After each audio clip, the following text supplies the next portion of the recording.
India has the opportunity to become one of the world's most consequential environments for the application of AI, not just as a builder of the technology, but as a place where AI is tested against real world complexity and made to work at scale. Our foundation is running a pilot in a rural community in Tamil Nadu. Community health workers carry portable X-ray devices directly to people's homes. AI analyzes the X-rays instantly. Solutions that work here in India at scale, low cost, multilingual, and resilient, can travel far beyond our own borders. Thank you for those of you who are here for being here. Um, Once in a generation, a technology emerges that doesn't just change what we can do, it truly changes what we must do. AI for me is certainly that technology. And how we as a country, how India responds in the next few years, will shape not just our own economic trajectory, but our ability to solve problems that matter to over a billion people.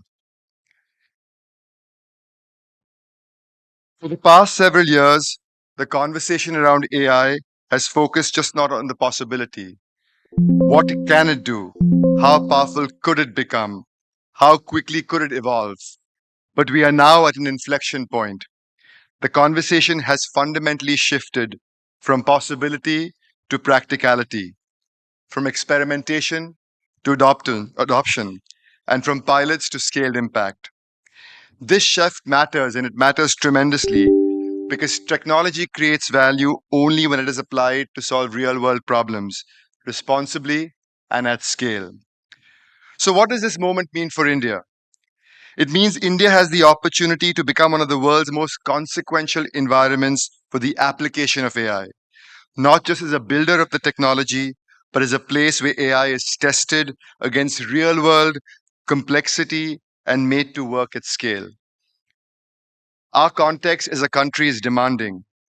Systems here must work across multiple languages, across urban and rural settings, and across populations with very different levels of access, need, data quality, and infrastructure. That raises the bar, but it also makes success meaningful. We already see what this looks like in practice. In education, AI can support learning outcomes in local languages and help address teachers' shortages across skill mismatches. In healthcare, it can enable earlier disease screening and strengthen rural care, especially where access is limited.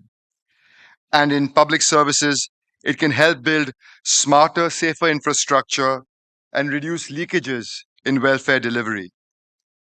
Which brings me to India's strengths and why I believe India is well placed today to take advantage of all of this. Let me just highlight a few that matter most and have been highlighted by many. One of the most significant is our experience with DPI. UPI today processes over 20 billion transactions every month and has transformed how individuals and businesses participate in the digital economy. It has demonstrated that technology can scale rapidly when it is accessible, reliable, and most importantly, inclusive. India also has one of the largest and fastest growing pools of AI talent in the world. We are truly the AI and talent destination of the world. Approximately 650,000 professionals in India work in AI related roles today, and this number will double by 2027. This talent brings not only technical capability, but importantly, practical experience in applying technology in complex real world environments. Equally importantly, many of the foundations to build out this talent are already in place. Government initiatives to train 10 million young people in AI, along with industry partnerships with universities, are expanding access to practical, job ready training. Curricula is evolving, and people are giving opportunities as apprenticeships to get exposure to real world applications. This capability is reinforced by a vibrant innovation ecosystem. India is home, as many of us know, to the world's third largest technology startup base, including more than 4,000 startups in the deep tech and AI space. Together, these companies are helping translate technological capability into practical real world applications. We are already seeing what this looks like on the ground. In agriculture, for example, farmers across Karnataka, Maharashtra, Telangana, AP, and Punjab are using AI systems trained on satellite imagery and local crop data. These systems provide early pest alerts and in some regions have reduced crop losses by nearly 25%. In small commerce, artisans in Gujarat, Tamil Nadu, and UP are using AI related platforms connected to open networks.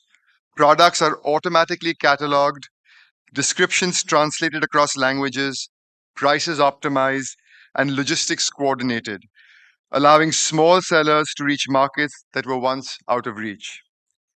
And we are also seeing deliberate investments in the future. National initiatives are expanding access to compute infrastructure and building capacity across the AI stack in our country. At the same time, and equally importantly, we as a country are taking a very pragmatic approach to governance, putting early guardrails in place, but balancing accountability with innovation so AI can scale safely and with confidence. All of this lays a strong foundation for India to lead in the AI era. But there is one more factor that I believe positions us as a country uniquely: our long engagement with global enterprises.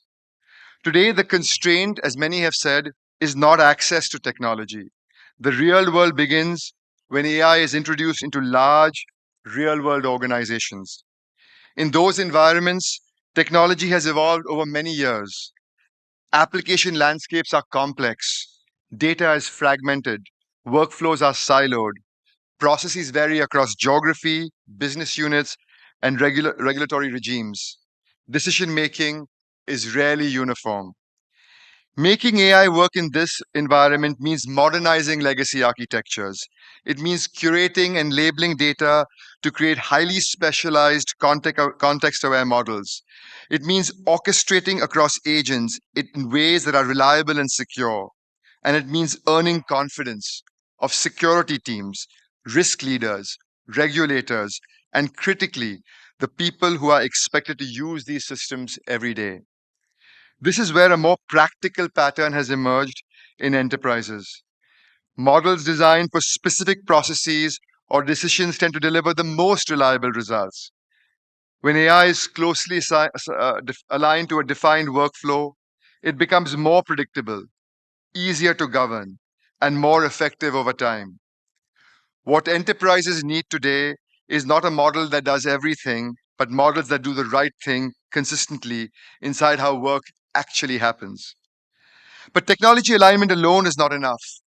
For these systems to deliver value in organizations, organizations themselves will have to invest in change, taking people truly along, helping them adapt to new ways of working, redesigning roles and decision making, and building confidence in how AI is used. That includes reskilling people, reskilling teams to work effectively with AI tools so that they understand the outputs and exercise judgment where it matters most. When models are well aligned to workflows and people are supported through the transition, AI becomes just not deployable, but it becomes sustainable at scale. And that plays directly to India's strengths. We have decades of experience working inside complex enterprises, helping them modernize systems, manage risk, and take people along through this change. And that works in environments like these is not just deployable, it is resilient, responsible, and truly scalable. The same dynamics that determine success inside organizations will also shape how countries navigate this moment. As we look ahead, India's advantage in AI will not be defined only by the size of our models or the scale of our infrastructure. It will be defined by the choices we make about where we apply AI, how we diffuse it, how responsibly is it deployed, and whether we can translate capability into real impact for governments, citizens, and enterprises. India's advantage will come from developing talent at scale, not just people trained on AI, but people who can apply it with context, judgment, and an ability to adapt to change. That is why AI fluency must extend beyond engineers to teachers, to nurses, to administrators, to supervisors, to small business owners, among everyone else. The dividing line will not be human versus machine. It will truly be between those who adapt and those who hesitate to adapt. Technology shifts inevitably create uncertainty, but for countries that act decisively, they also create opportunity. India has embraced such shifts in the past, and I believe we are really well positioned to do so again. I want to close by sharing a personal story from the work of the Azim Premji Foundation, which is also the majority shareholder of our company, Wipro. India sees 2.7 million tuberculosis cases every year, making it one of the country's most serious public health challenges. Early detection is essential, but confirming TB often requires patients to travel to distant public hospitals for sputum or molecular tests. For many, the real barrier is not medical capability, but it is access. To address this, our foundation is running a pilot in a rural community in Tamil Nadu. Community health workers carry portable X ray devices directly to people's homes. AI analyzes the X rays instantly and identifies signs consistent with TB, enabling that early screening and faster referral without requiring patients to travel. If successful, this approach can help detect TB earlier and extend the reach of healthcare into communities that need it most. With a national doctor to population ratio of roughly 1 is to 800 and even deeper shortages in rural India, AI does not replace care, it multiplies scarce expertise infinitely. The same last mile challenges exist across other countries in continents of Asia, Africa, and Latin America, home to more than 4 billion people. Solutions that work here in India at scale, low cost, multilingual, and resilient, can travel far beyond our own borders. If we can do that, India's contribution can be vast, not just in building AI, but in applying it to solve problems for enterprises, for our own country, and for the world at large, thoughtfully, inclusively, and with impact at scale. Thank you for listening to me.